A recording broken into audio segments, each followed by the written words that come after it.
What it do? It's your favorite country boy, Booby Gibson, and you are watching the Chris Gunther show. You want to win, put Booby in. This is a fire beats thing.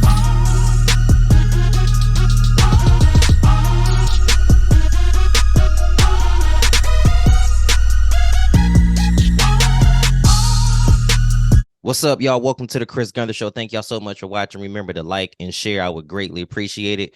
On today, I'm glad that we're finally getting able to chop it up with one of the. This is just me, okay? I can't speak for everybody else, but this is one of the coolest brothers that I didn't met. You know, most of the time when you meet people that's been in the league, in the G League, some of them a little cocky, some of them a little stuck up, but it's rare that you find somebody that's just super chill, down to earth. So without any further ado, the Chris Gunther Show welcomes Coach Booby Gibson. What's going on with you, bro? What's up with you, man? What's happening? Glad I could finally make it, man. I know we done had, you feel me, a little turbulence, but yeah, I'm glad I'm finally here. Yeah, man. You know, this been in the works actually before I even took the job with the Charge. Oh, So this is kind of cool, man. So, let's go ahead, hit right into it. Now the Charge doing great, man. How's it feel to be a part of the staff? well, it's great, man. Like coming in, I didn't know what to expect. Like I came in thinking that they kind of gave me horror stories about working in the G League and the travel schedule and how different it would be from everything I'm used to. But they don't realize, man, I'm just a country boy from South Park, Houston, Texas. So I don't really need much. And I feel like being a part of this organization and being around these guys have been everything I could imagine and more. Just seeing them grow, just being able to see them at the ground level trying to reach their dreams. I'm just trying to do anything I can to help them get there. What's been your favorite part so far? Just the really like the camaraderie, man. When you stop playing, you don't get the locker room talk no more. You don't get the when y'all halftime losing by 10 to 20, y'all come together and get a win on the road. Like that sort of thing is like you only get it a high level competition. And so me being a part of organization now, we get that. And then man, just seeing these guys grow, man. I got a couple guys that are my guys on the team. Basically, mean like all the coaches get like maybe three or four guys that like they're responsible for helping like their development. We all obviously work with all of the guys, but just seeing some of the stuff I'm able to show the guys, and then when I see them put it out there on the flow, and then they look at me with like that little excitement, like man, that should actually work, like that sort of thing. That's what I've gotten the most joy out of. It seems like it, bro. I actually get a chance to sit back and watch, like how you guys go through your pre games and then you still making sure that the guys getting the shots up because a lot of times what happens, it's all about those repetitions and you just need those, things to actually continue. So it's great to see that a guy such as you is coming back to give back. As far as, you being a coach, would you ever want to take on a head coaching position with the G League? No, sir. Nah, man. My goal coming in was to be like player development, getting with guys on the shooting side. I feel like that was my greatest gift, Yes, but sir. never really been an X and O guy. You know what I'm saying? I'm more of a guy that just I want to show you the skill work. I want to mentor you, give you some of the tools out there on the floor that you can use, and then my hands is off. I can't be drawing up plays at the end of the game. It's not my thing, but I'm also the beauty of working with the Cavs. They have me working as an assistant coach and player development, and as a scout. And that's more along the lines of where I feel like long term, where I want to like extend my career on the front office side, just being able to help a team like the Cavs just find great talent and continue to keep the culture flowing the way that it is now. Just keeping that same thing intact. And so just learning all I can about scouting, player development, and then coaching. So now that I have the best of both worlds plus playing, and I'm able to kind of put it all together in one little scouting package. You had a great run with the Cavaliers. We're going to hit on that in just a second, especially, that finals run that you guys had. What was it like for you to be a Cavalier? Man, I feel like it was the best decision I could have made. A lot of people don't know my draft story, but I worked out for my hometown team, which is the Rockets, and then my second team was the Cavs. And my first workout was terrible. I couldn't as good as I could shoot, I couldn't hit the ocean from the beach, man. And then I worked out for the Cavs, and it was the complete opposite. I couldn't miss. And so LeBron was there. It's when Mike Brown was the head coach at the time, Mm-hmm. and I had a few people that I knew in the front office, and they had three picks that year, and they basically told me without promising me how much they love me as a talent. And if with one of those three picks, it was a high likelihood that they take me. And so the thing was, do I keep working out or do I just put all my eggs in that basket? And I really just sold. I was sold on the city. I was sold on the opportunity to play with LeBron. And yeah, I ended up here. And so for me to end up here at 19, and then my rookie year, we go to the finals. And from that point on, like me and the city just kind of like bonded just from like they really ride for the guys that play hard and leave it all out there on the floor. And so we connected from my rookie year, and now I can't leave. I'm just I feel like I would be here forever, man. In game 6 of the '07 Eastern Conference Finals, you go for 30, and most people did not even know who you were yet. Can you take me back through that game? Man, the season was long because I was a lot of vets in front of me, so I couldn't really ever get consistent minutes. But every time I got a chance, I would just get out there and either I would make shots, I would make a play, and I just kept on all year developing that trust between myself and even LeBron, because me and him would shoot before practice every day. Me, him, and Chris Gent, who's now with him with the Lakers, and yeah, the game start. I mean, the series starts, and now I'm getting consistent minutes because the series before I played well when he trusted me, and so now I'm kind of finding my groove, and it just happened to come at the right time. I think I had 21 in game 4. For some reason, they just didn't believe in that a rookie could make shots in like those pressure pack type of situations. But again, I'm a kid from South Park, Houston, Texas. I really didn't. It really didn't hit me like that. It was like that big of a moment to me. It was like basketball. Like this is another day at the office. You work hard for those moments. And then game 6 starts is right after Bron had the game where he had 29, I think 30 straight in game 5 to get us back home.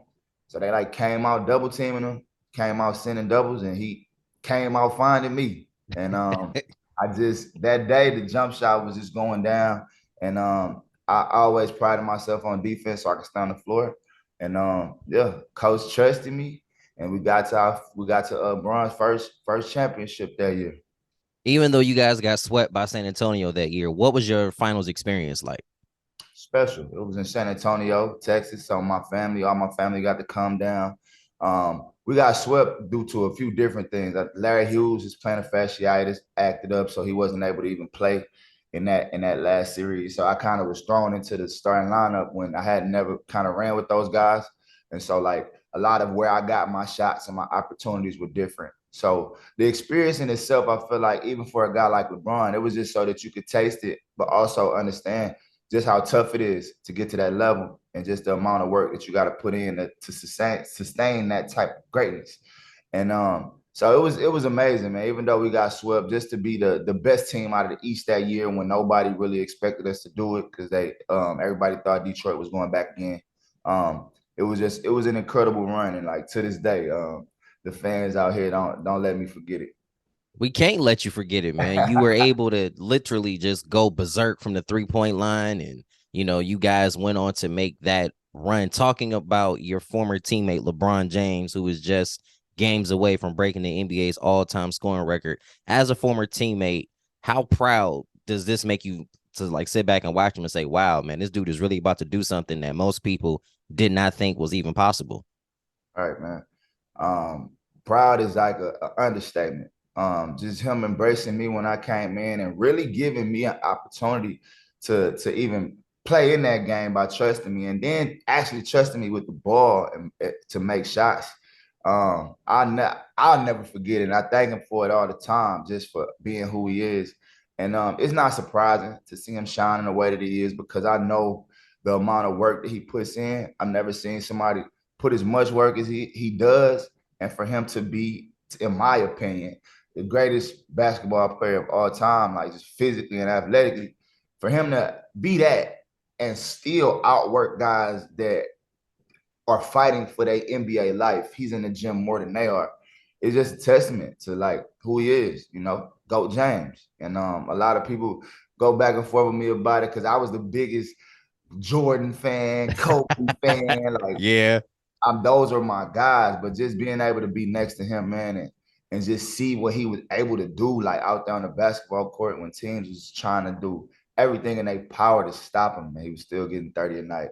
I have to put him all the way up there, especially once he passes Kareem, when scoring wasn't even really what he did. That's not what he's known for. His best attribute is dropping dimes, dunking on you, making plays and being a high IQ basketball player. But that has translated into buckets. So you just gotta respect it because he gonna be top five in like maybe 3, 4 categories. So I feel like you gotta look at him as the GOAT. I feel like it would be very disrespectful if you don't view him in that category. And to me, the three greatest players, in my opinion, to ever play, no necessarily you like 1, 2, 3. I just feel like the top three for me are always going to be Michael, LeBron, and Kobe. You Yeah. cannot talk about basketball without mentioning them. So to see that you play with one of the greatest to ever play the game, I know you are tremendously blessed. You've had such a great run, not only in basketball, but in life, period. You're a family man, you have children, and to see you continue to, grow. And as, we are getting ready to go into basically the home stretch of the season for the Charge, what are some of the things that you are expecting? Man, these guys have impressed me so much, man, with just their continued toughness. Like every night we'll have a tough game. We'll be down 8 or 9, and we just never fold. We never bend. We never break. And to me, that's what the Cleveland culture represents. That's what the Cavs try to represent, and then that's what we try to replicate. And we've assembled a team, man, that does that from top to bottom. Even the guys that aren't getting in the game, they still support their teammates. They're still trying to push their guys to win. And so that's what I'm looking forward to for the rest of the season, man. These guys getting everything that they deserve. I feel like a lot of them need call ups. I would hate for it to happen because then it'd make our job a little tougher. We're trying to find ways to win because we got a nice core group right now and they like each other. But to me, I just feel like we got too much talent on our team to not have some of these guys just get an opportunity to show what they can do at that next level. So that's what I'm looking forward to, continue to help these guys out. And but the toughest thing, like you said at the beginning, the toughest thing for me is this year is the first year I've ever been away from my son. So he's in LA with his mom because the way that the deal happened, it happened so fast that I wouldn't have been able to like get him into a school or I would have to literally uproot him and come out here. So coming out here and accepting the job was a big sacrifice for me. But the goal was to, show the organization how committed I am to the work. So I want to finish up this year strong. That's why it was tough for me and you to connect because yes, sir. they got me doing the coaching and the scouting. So usually on my days off, I'm probably traveling on the road, watching the game and writing reports up. So it's been fun, but it's been a grind. So I'm just hoping that this year we can finish strong and it could all be worth it. So when I get back to my little man, I could show him something that I was able to accomplish this season, taking some time away. This has been a great interview. This has been a great time with the Charge. And, there's no way that I can have you here without putting this up in there. So we got the next up gym game, not so much the gym game, but the next up game is coming up in Salt Lake City. And some of the Charge players, there is a very strong possibility that, they will be represented. You as a coach, how proud does that make you? Man, the proudest, the proudest. And those are the exact names that I was talking about that, deserve opportunities. You got Reef leading the league in scoring. Gigi has a big time fan base in Brazil, and he's one of, to me, probably the best perimeter defender. I don't know if he'll be healthy around the time because he did just get hurt, but he's one of the best perimeter players in the league. Nate Hinton, I want to Yes, see him. sir. I want to see him playing that game because nobody brings the energy to the floor with just making all of the winning plays that he does. Man, just I done fell in love with the kid. He went to the University of Houston, same as my dad. So I'm rocking with Nate Dogg. And then, Isaiah Mamadi and on down the list, man. We got a lot of guys that have a lot of potential to play at that next level. So it'll be fun to see those guys get some of the recognition they deserve in that next up game, which hopefully leads them to getting some call-ups. I agree. It's definitely not an easy thing, especially, because there's only a handful of spots in the NBA. And I try to tell some of my guys who I hang out with all the time, like, people think playing in the G League is a knock. No, it's just that hard to make it to the league because there's only a reserved amount of spots. But I guarantee you, let one of the guys that might not get as much burn from the G League, whoever the case is, drop him in the open gym anywhere, and the brother won't lose not one game. And That they won't even be playing 100%. They just out there chilling. Yeah, yeah. Nah, it's definitely levels to it, man. And like I've heard, I mean, I feel like it's true. It's harder to make it to it's harder to win the lottery than it is to make it to the NBA. You know what I'm saying? It's 450 spots for all of these kids across the globe trying to get a roster spot.